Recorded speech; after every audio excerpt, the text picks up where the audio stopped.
Delegates, the time for the unmoderated caucus has officially elapsed.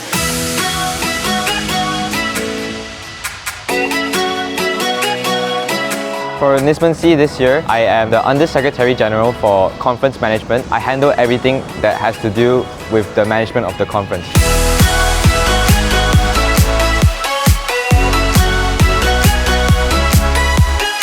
Nismunc is Nexus's own Model United Nations conference. This year, we are hosting around 10 councils in total. We welcome over 300 participants from all over Malaysia.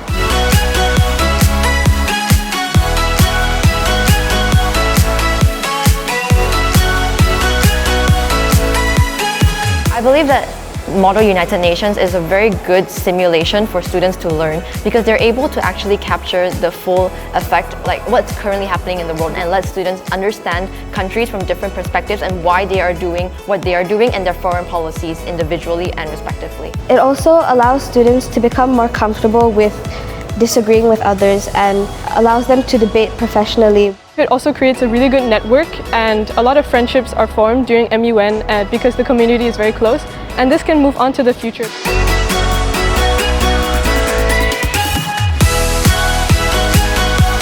MUN really provided us with a lot of help in progressing and learning how to be really concise and effective in our communication. As for running a large-scale event, I feel like this is a very indisposable skill to have. It's a very useful skill to have in the real world in terms of succeeding with what you want.